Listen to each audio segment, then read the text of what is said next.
The diplomatic relationship between Canada and Russia has completely collapsed, with Russia taking the unprecedented step of banning Prime Minister Justin Trudeau and most Canadian parliamentarians from entering the country. As experts analyze whether Canada is going to war, the Canadian military has identified Russia and China as the country's primary threats, with both nations viewing themselves as being at war with the West. The situation has escalated to the point where Canada has implemented severe sanctions against Russia, equivalent to war-fighting measures. The Canadian forces have already demonstrated their commitment by providing enough volunteers to form an entire battalion supporting Ukraine, while special forces are actively engaged in the conflict. Furthermore, the growing tensions extend beyond conventional warfare. Canada's Arctic region faces increased vulnerability due to warming temperatures and melting sea ice, making it more susceptible to military activity and exploitation. This video will examine the current military tensions, strategic threats, and Canada's defense capabilities in the face of these emerging challenges. Tensions between Canada and Russia have reached a critical point as Moscow intensifies its military presence in the Arctic region. Specifically, Russia has expanded its naval presence, deployed missile systems, and increased weapons testing in the Arctic. The situation has become particularly concerning as Russia has positioned missile systems capable of striking North America and Europe. Russia's military posture has grown increasingly aggressive, specifically along the edges of North American airspace. The Kremlin has demonstrated its hostile intent through various channels, including state media operations aimed at disrupting Canadian interests. Moreover, Russia has warned that any hostile actions by Ottawa will prompt a strong response from Moscow. The Canadian Armed Forces currently face considerable operational challenges that have a significant impact on their combat readiness and ability to fulfill their commitments effectively. A recent assessment highlights several critical issues affecting the military's capacity to respond to crises and maintain operational efficiency. Among the forces committed to international and domestic obligations, only 58% would be able to respond promptly if called upon during a crisis by NATO allies. This readiness level raises concerns about the military's capacity to meet its alliance obligations and ensure global security contributions. Compounding this issue is the state of military equipment. Nearly half, approximately 45% of the Canadian Armed Forces equipment is categorized as unavailable and unserviceable, further constraining operational effectiveness. Staffing shortages also pose a serious challenge. The military is currently facing a shortfall of 15,780 personnel across its regular and reserve forces. This deficit has strained operational capabilities, limiting the ability to sustain ongoing missions and effectively address emerging threats. The challenges extend across all branches of the military. As evidenced by declining serviceability rates for critical fleets, the Navy has experienced a significant drop in fleet serviceability, which fell to 73% during the 2023-2024 period. Similarly, the Army's fleet serviceability has declined to 49%, while the Air Force faces comparable struggles, with serviceability rates standing at 48.9%. These figures reflect systemic issues in maintaining and deploying essential assets across the Canadian Armed Forces. Overall, these operational and logistical challenges collectively underscore the urgent need for strategic investments, personnel recruitment and retention, and modernization efforts to enhance the readiness and effectiveness of Canada's military. Canada's role within NATO has become increasingly crucial as the alliance adapts to emerging threats. Subsequently, NATO has pledged to keep 300,000 soldiers, sailors, and aircrew ready for major hostilities. Accordingly, Canada's commitment as a framework nation for NATO's enhanced forward presence in Latvia requires doubling its deployed force. The situation is particularly complex as Canada strongly supports NATO's open-door policy and remains committed to ensuring the alliance stays modern, flexible, and agile. Nevertheless, the Canadian military's current state of readiness poses significant challenges to meeting these commitments effectively.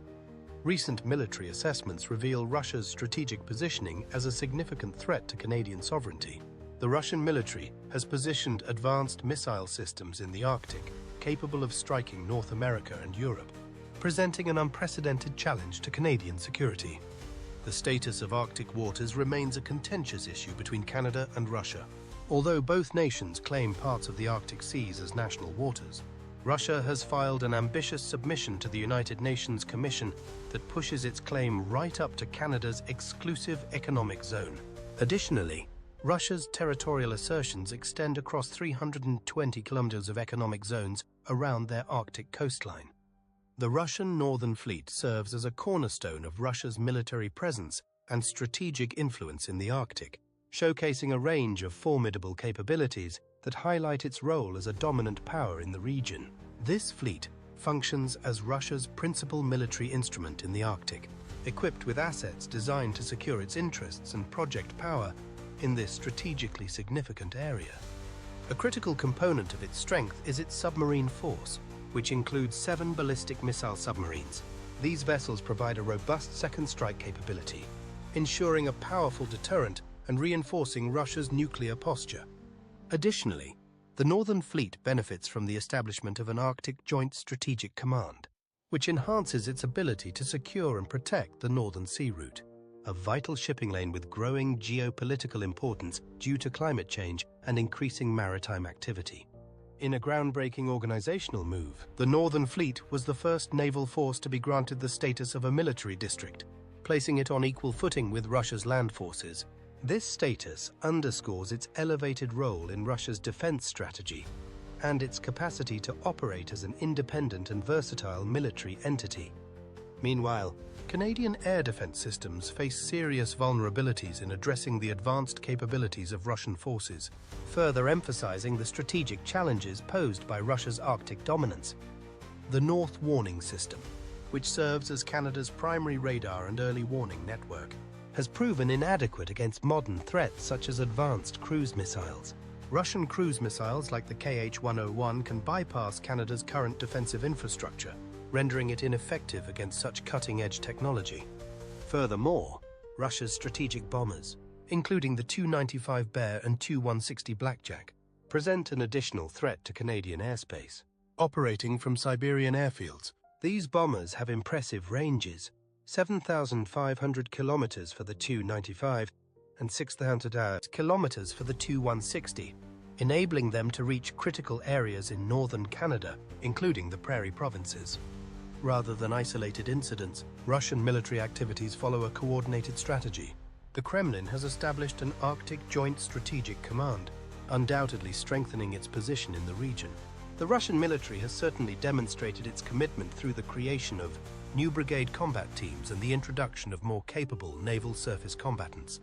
The threat extends beyond conventional warfare, as Russian vessels equipped with dual-use military research capabilities regularly deploy in the north to collect data. This multifaceted approach underscores the complexity of the security challenges facing Canadian forces in the Arctic region. The Canadian Armed Forces face substantial operational challenges as they work to maintain military readiness. Based on the most recently approved defense policy, the forces maintain an authorized strength of 71,500 regular force and 30,000 primary reserve members, along with 5,200 Ranger Patrol Group members. The Canadian military is currently grappling with a significant personnel shortfall, which has profoundly impacted its operational readiness and overall force strength. The deficit stands at approximately 16,000 personnel, representing around 15% below its authorized strength. This shortage has strained the military's capacity to meet operational demands and maintain readiness across all branches. An analysis of operational readiness reveals troubling figures across the Canadian Armed Forces. The Air Force is operating with only 45% of its fleet deemed operational, a substantial limitation on its ability to fulfill missions effectively. The Navy faces similar challenges, with just 46% of its fleet operational, raising concerns about its capacity to safeguard maritime interests and meet strategic commitments. Meanwhile, the Army shows slightly higher operational capacity, but still faces significant limitations, with only 54% of its equipment in a serviceable state. These figures collectively underscore the urgent need for personnel recruitment, equipment maintenance, and enhanced modernization efforts to restore operational strength. In response to these challenges, the Canadian government has proposed an ambitious defense modernization strategy. Backed by significant financial investments over the next 2 decades, the government has pledged $73 billion to bolster defense and security capabilities.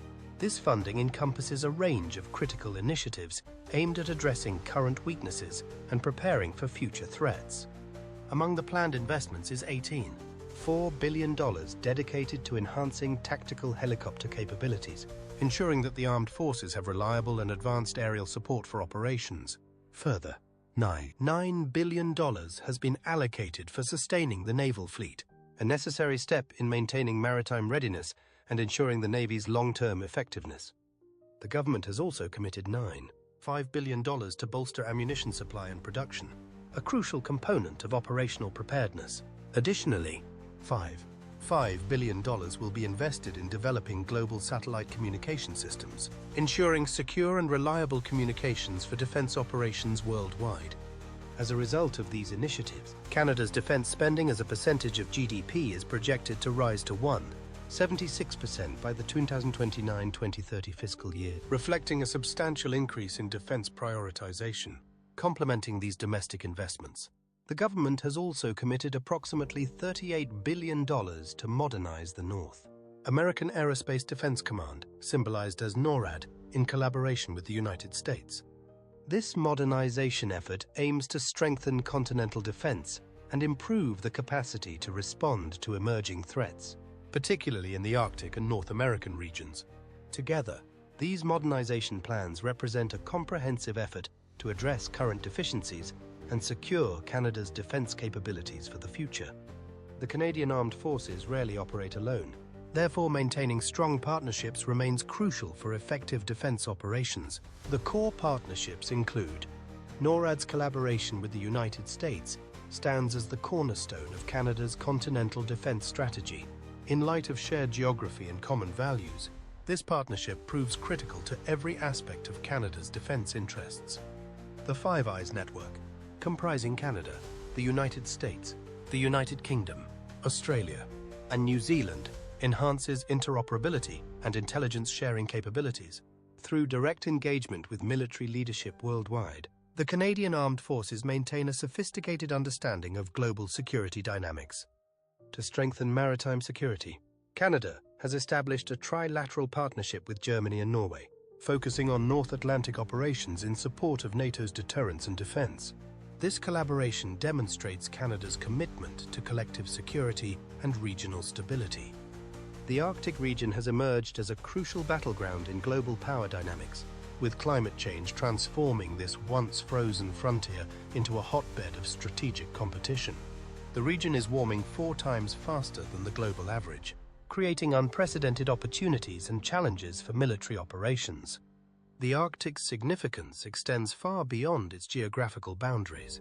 For Russia, this region accounts for 20% of its gross domestic product and 22% of all Russian exports. Similarly, the Northwest Passage has become increasingly navigable, with satellite imaging confirming less than 10% ice coverage, opening new strategic routes between the Pacific and Atlantic Oceans. The shortest path for Russian missiles or bombers to reach North America would be over the North Pole. Meanwhile, the waters between Greenland, Iceland, and the UK, known as the Guyuk Gap, serve as the only route for Russia's northern-based ships to access the Atlantic. The Arctic region is home to vast natural resources, making it a focal point for international competition and strategic interest. It is estimated to contain approximately 25% of the world's undiscovered oil reserves, representing a significant share of global energy resources. In addition to oil, the Arctic holds about 30% of the planet's undiscovered natural gas deposits, further underscoring its importance as a critical energy frontier. Beyond hydrocarbons, the region is also rich in critical minerals, including substantial deposits of rare earth elements, which are essential for advanced technologies and sustainable energy systems. Notwithstanding these resources, the region's strategic value lies in its shipping potential. The Northern Sea Route has become particularly significant, with vessel traffic in Arctic waters increasing by 37% over the past decade. The Arctic has become increasingly militarized, with Russia at the forefront of this expansion. Russia operates significantly more Arctic military bases than the United States and NATO combined, maintaining a robust presence in the region. The Russian Northern Fleet plays a central role in this strategy, with 8 nuclear-capable submarines stationed at the Arctic Kola Peninsula, underscoring the fleet's strategic importance.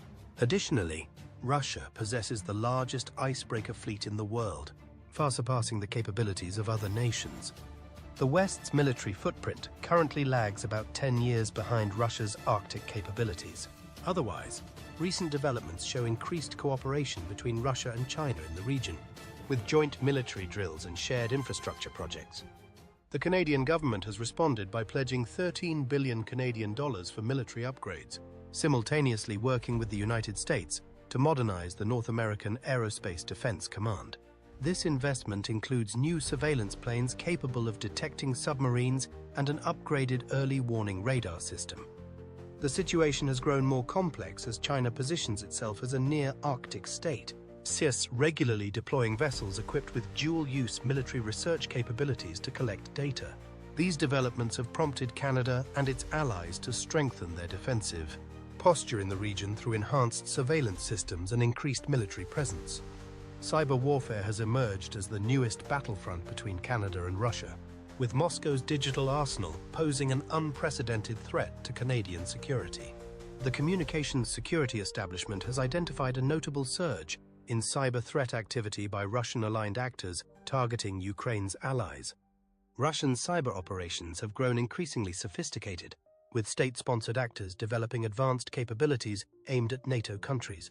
Initially centered on intelligence gathering, these operations have expanded to include more disruptive activities. The Russian government conducts these efforts through three primary intelligence agencies: the FSB, SVR, and GRU, each specializing in distinct forms of cyber threats.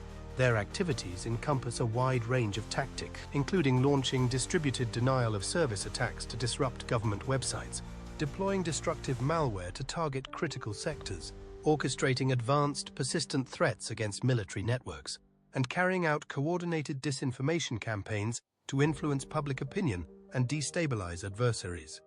Canada's oil and natural gas sector faces considerable threats from Russia-aligned hackers, with the Communications Security Establishment warning of a significant likelihood of a disruptive incident. These risks are not confined to energy infrastructure alone. Russian state-sponsored cyber actors have shown the capability to compromise critical industrial control systems using destructive malware, posing a broader threat to national security. Beyond the energy sector, other key areas are also at risk. The banking sector faces critical challenges, as cyber attacks could destabilize financial systems. Transportation systems are under elevated threat, with the potential for service disruptions that could impact supply chains and mobility. The healthcare sector remains significantly vulnerable, with data breaches posing risks to patient privacy and operational integrity.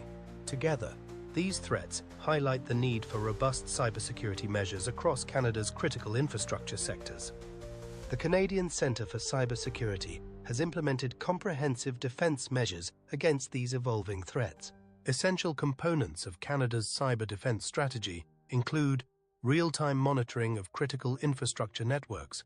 The government has introduced Bill C-26 to establish baseline cyber hygiene standards within critical infrastructure, with penalties of up to $15 million Canadian for non-compliance. Indeed, this legislation represents a significant step forward in protecting vital sectors from cyber attacks. The CSE actively shares threat intelligence with Canadian critical infrastructure operators. Generally, this includes indicators of compromise and actionable intelligence to help protect against Russian state-sponsored cyber threats. The agency has recently shared a confidential cyber flash with partners confirming the recent threats to Canada's infrastructure. In response to growing global tensions, Canada has strengthened its international military alliances through strategic partnerships and collective defense initiatives. The nation's military strategy primarily focuses on multilateral cooperation to address security challenges in an increasingly complex geopolitical landscape. Canada maintains a pivotal role in NATO's enhanced forward presence, with 695 Canadian Armed Forces personnel stationed in Latvia, representing 40% of NATO forces in that country. The commitment extends beyond troop deployment, as Canada has pledged to double its military presence in Latvia. Essentially, this reinforcement demonstrates Canada's dedication to NATO's collective defense principle. Canada's support for NATO extends across various critical areas, demonstrating its commitment to collective defense and international security. This includes providing training for Ukrainian forces in collaboration with NATO allies and strengthening military preparedness in the region. Canada also actively participates in NATO's air policing missions, contributing to the alliance's efforts to safeguard airspace. In addition, the nation supports NATO's maritime deterrence operations, reinforcing security and stability in key waterways. Furthermore, Canada plays a vital role in intelligence sharing and cyber defense cooperation, enhancing NATO's capabilities to counter emerging threats in the modern security landscape. The defense relationship between Canada and the United States is a cornerstone of North American security, with both nations working closely to address shared challenges. Currently, they are jointly investing $38 billion to modernize the capabilities of NORAD, ensuring the continued effectiveness of this critical defense partnership. Cooperation spans multiple strategic areas, including Arctic defense, where joint surveillance and patrol operations safeguard the region. In maritime security, the two nations maintain a coordinated naval presence to protect vital waterways. Air defense efforts are bolstered through integrated early warning systems designed to detect and respond to threats. Additionally, the partnership extends to cybersecurity, with both countries engaging in shared threat assessments and collaborative responses to emerging digital challenges. Canada has significantly deepened its military cooperation with European partners, particularly in the Nordic region, solidifying its role in Northern European security. With Finland and Sweden now members of NATO, Canada has strengthened its partnerships to address shared security challenges. This collaboration includes participating in joint military exercises with Nordic nations, enhancing interoperability and readiness. Canada also engages in shared Arctic security initiatives, working together to safeguard this strategically vital region. Combined maritime patrol operations further reinforce regional stability, while integrated air defense coordination ensures a unified approach to countering aerial threats. In essence, Canada's international military partnerships reflect a comprehensive approach to collective security. The nation has committed special forces to Ukraine, demonstrating its resolve to support allies under threat. Furthermore, Canada actively participates in two international coalitions aimed at strengthening Ukraine's military potential in combat aircraft and heavy armaments. The Canadian government has taken decisive steps to coordinate sanctions against Russia, working closely with partners including the US, UK, and EU. This coordinated approach extends to military operations, as Canadian forces conduct joint exercises throughout the Canadian Arctic, with US forces too, test their ability to respond to both aircraft and cruise missiles threatening the continent. Notably, Canada's role in international alliances has evolved beyond traditional peacekeeping. The nation presently contributes to NATO's deterrence policy through Operation Reassurance, with 1x5 CAF members deployed across Eastern Europe. This substantial commitment underscores Canada's shift toward a more assertive military posture in support of international security. Military experts have recently elevated their assessment of potential conflict between Canada and Russia, primarily citing increased tensions and aggressive posturing. A senior military analyst now estimates there is a 50-50 chance of Canada being drawn into a major regional war within the next few years.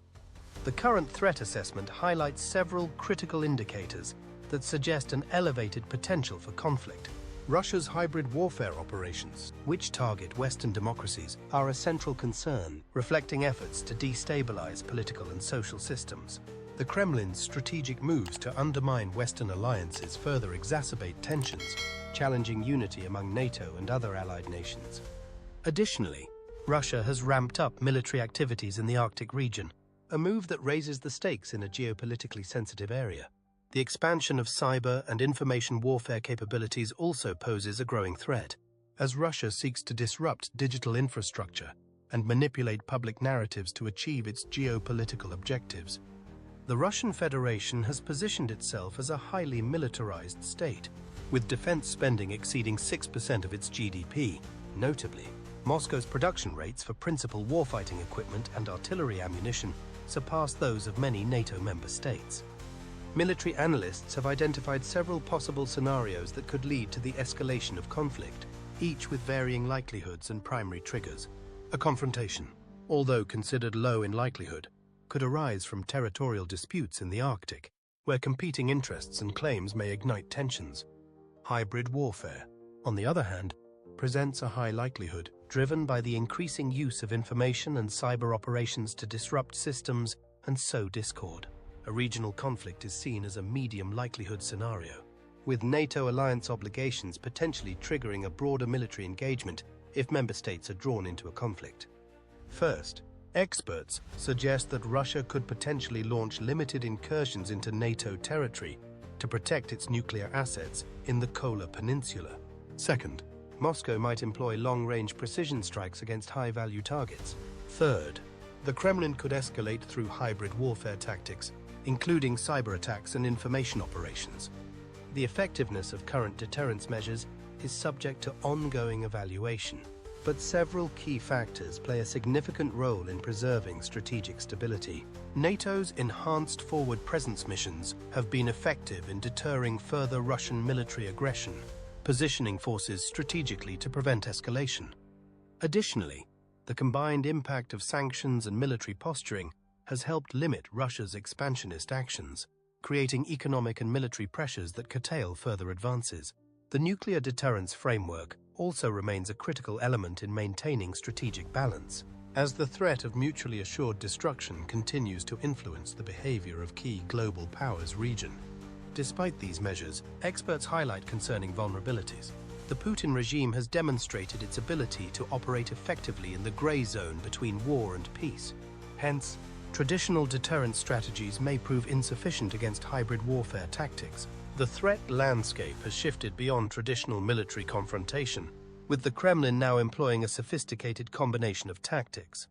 These include disinformation campaigns aimed at manipulating public opinion and sowing division, cyber attacks targeting critical infrastructure to disrupt essential services, and transnational repression, which seeks to suppress opposition and dissent beyond Russia's borders. Additionally, Russia utilizes economic pressure tactics, leveraging financial and trade measures to exert influence and destabilize adversaries. Military analysts emphasize that breaking down Western alliances remains a critical component of Russia's strategy. Ultimately, the effectiveness of deterrence depends on maintaining strong and united transatlantic partnerships. The Canadian military must adapt its deterrence strategy to address both conventional and hybrid threats while strengthening its Arctic defense capabilities. The situation requires increased vigilance as Western countries expand their objectives in supporting Ukraine. Military experts stress that Canada and its allies must remain alert to the possibility that Russia might cross previously established red lines. This assessment underscores the need for preparedness rather than timidity in responding to potential threats. To strengthen Canada's military preparedness against emerging threats, the government has outlined comprehensive defense strategy recommendations. Primarily, these recommendations focus on modernizing military capabilities, strengthening international alliances, and enhancing Arctic defense infrastructure. The Canadian government has pledged a historic investment of $73 billion in defense and security over the next 2 decades, reflecting a significant commitment to enhancing the country's military and defense capabilities. This substantial funding will support several key initiatives aimed at strengthening Canada's security infrastructure. Among the most notable investments is nigh $5 billion for ammunition production, which will be allocated over 20 years. Another major component is the establishment of an Arctic satellite station, which will receive $5 billion over the same timeframe to enhance Canada's surveillance and communication capabilities in the region. Additionally, $4 billion will be dedicated to maritime sensors, supporting improved monitoring of Canada's vast maritime borders. Immediate infrastructure support is also part of the plan, with an allocation of $15 million to address urgent needs and improvements. The first thing to remember, the modernization plan includes the procurement of up to 12 conventionally powered, under-ice-capable submarines. Coupled with this, the government has finalized the acquisition of portable anti-armor missile systems, including missiles and simulators, for forces in Latvia. Important to realize that Canada has markedly increased its commitment to NATO operations. The nation expects to reach NATO's 2% GDP spending target by 2032. The strengthening measures include expanding defense industrial capacity through joint procurement, accelerating the adoption of new technologies, and implementing regular defense policy reviews, with the next update scheduled for 2028. Analogous to other NATO allies, Canada has pledged to enhance its military presence in strategic locations. The government has committed to doubling its military footprint in Latvia, increasing from 1,000 to 200 troops by 2026. The Canadian Armed Forces are developing a network of operational support hubs in the northern regions to strengthen their presence in the Arctic. These strategically placed facilities will serve a range of critical functions, including supporting military operations across Canada's expansive northern territories, offering logistics and equipment storage capabilities, and ensuring a consistent year-round presence in key locations. In addition, these hubs will enhance the military's ability to rapidly respond to regional emergencies, improving operational readiness and security in this increasingly important area. The government has initiated a $38 billion investment in modernizing NORAD, in partnership with the United States. This investment focuses on strengthening surveillance systems and early warning capabilities. The modernization includes over-the-horizon radars and satellites to improve threat detection capabilities. The defense strategy emphasizes the development of specialized maritime sensors to conduct ocean surveillance, recognizing the growing sophistication of underwater threats. These sensors will be critical for monitoring Canada's naval areas, particularly in the Arctic region. In terms of international cooperation, Canada has established the Icebreaker collaboration effort with the United States and Finland. This partnership builds on shared expertise to strengthen polar vessel capabilities and address emerging defense challenges in the Arctic. The strategy also prioritizes the integration of climate change considerations into defense planning. This approach acknowledges that warming temperatures in the Arctic create new security challenges and opportunities for adversaries to exploit. To enhance underwater surveillance capability, the government has initiated procurement processes for advanced submarine technologies. This investment will help protect Canada's 3 coastlines and strengthen its maritime defense posture. The recommendations also emphasize the importance of strengthening partnerships with Indigenous communities in the Arctic region. This collaboration aims to ensure that defense infrastructure development benefits local communities while maintaining security objectives. The defense strategy incorporates lessons learned from current global conflicts, particularly regarding ammunition stockpiles and production capabilities. The government has committed to investing $9.5 billion over 20 years to build a strategic reserve of ammunition and scale up the production of artillery rounds. Military tensions between Canada and Russia are at their highest since the Cold War, signaling significant shifts in global security. What do you think about Canada's defense strategy in the face of growing threats? Let us know in the comments. Don't forget to like the video and subscribe for more updates. Thank you for watching.